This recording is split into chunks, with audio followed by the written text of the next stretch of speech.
Hello everyone, welcome back my tummy full yummy food channel and devotional vlogs. Pasta మ్యాక్రోనీతో రెగ్యులర్గా రొటీన్గా చేసే వంటకం కాకుండా ఇలా వడల్లాగా ట్రై చేయండి, చాలా బాగుంటుంది. పిల్లలు పెద్దలు ఎంతో ఇష్టపడతారు.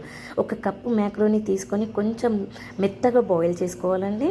తర్వాత అందులో సన్నగా కట్ చేసిన ఆనియన్స్, సన్నగా కట్ చేసిన పచ్చిమిర్చి, ginger garlic paste, 1 tablespoon కారం, 1 టేబుల్ స్పూన్ ఉప్పు వేసుకొని 2 టేబుల్ స్పూన్ల వరిపిండి వేసుకొని బాగా కలుపుకోవాలండి.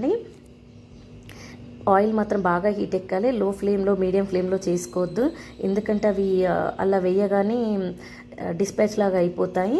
సో ఇలా వడల్లాగా చేతితో కానీ, పేపర్లో, ప్లాస్టిక్ పేపర్లో కానీ, ఆయిల్ షీట్లో కానీ చేసుకొని ఇలా డీప్ ఫ్రై చేసుకోవాలండి. 2 సైడ్స్ రొటేట్ చేసుకొని 2 సైడ్స్ డీప్ ఫ్రై చేసుకోవాలి. ఎంతో క్రిస్పీగా, స్పైసీగా వడలు రెడీ అయిపోయినట్టేనండి. ఒక 10 మినిట్స్ స్పెండ్ చేస్తే సరిపోతుందండి, దీనికి టైం అంతే. సో పిల్లలు ఎంతో ఇష్టంగా తింటారు, పిల్లలు పెద్దలు. ఎట్లాగో స్కూల్ స్టార్ట్ అయిపోయాయి కదా, ఇలాంటి వెరైటీ స్నాక్స్ చాలా మనం నేర్చుకోవాల్సిందే. ఇంకా వడలు వేడివేడిగా రెడీ అయిపోయాయండి.